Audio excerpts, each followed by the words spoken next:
So the primary purpose of this legislation is control.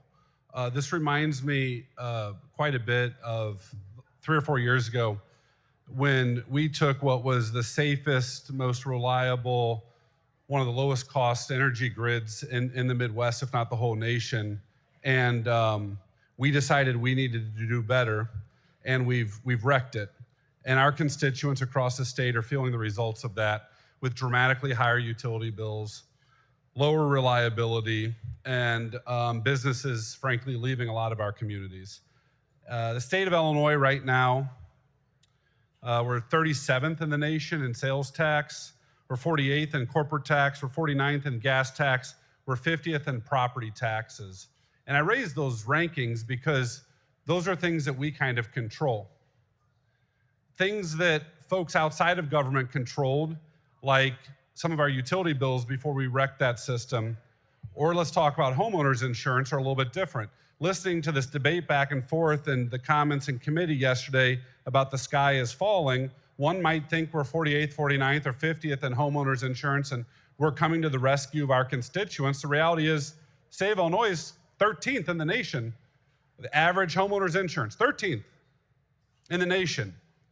But we've decided, because we're big government, we know better. In fact, yesterday, in his own charming way, my colleague across the aisle reminded the whole committee how my constituents don't have the knowledge or the time to understand their homeowners insurance bills. But big government's going to be there to rescue them. And what is that rescue going to look like? Is that rescue going to look like California? No, it's not. It's going to look much worse than California. And here's why. At least in California, when those rates go out, as bad as they might be, there's confidence with the companies and the consumers to what that rate is.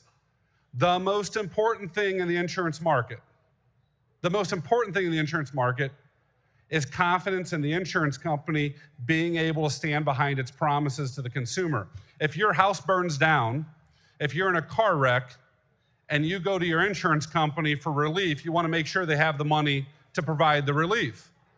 This legislation destroys confidence insurance companies have in operating in Illinois because it calls into question the solvency and the creditworthiness of all 200 companies that will be offering this product in Illinois if this legislation passes. So what are they going to do? Are they going to risk their balance sheet and their ability to honor their commitments to their customers? No. Are they going to allow their solvency and their creditworthiness to be called into question? No.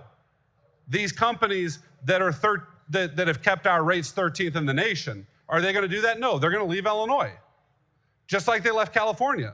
We have 200, California has 12. When this is all said and done, you vote yes for this legislation.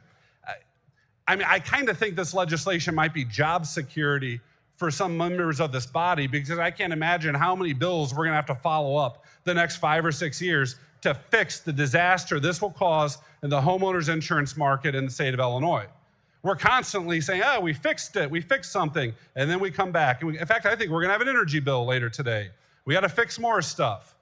This will wreck the homeowners insurance policy industry in Illinois. Companies will leave, rates will skyrocket. It's almost a guarantee. What this does is this removes availability from the marketplace as those companies leave. It takes options away from the consumers. It drives up costs for consumers. And it's going to put consumers throughout the state, constituents in all of our districts that are struggling with the 37th highest sales tax, the 48th highest corporate tax, the 49th highest gas tax, the number 50 in the property tax, right? Their homeowners insurance policies are going to be the highest in the nation as well. We have an affordability crisis in the state of Illinois. I heard my friend on the other side of the aisle say, well, consumers will go find a better deal. I'd like to remind this body of the hundreds of thousands of Illinoisans that have decided that they found a better deal in another state over the last few years because of policies just like this. Families across this state are struggling. We're taking one of the few things that they have in their favor right now, the 13th highest average homeowners insurance policy, and after this bill passes, if it passes, they will have one of the highest in the nation. If you care about affordability, and if you want to preserve options for your consumers, and if you want to guarantee that we remain competitive in the homeowners insurance market, a no vote is necessary on this bill. Thank you.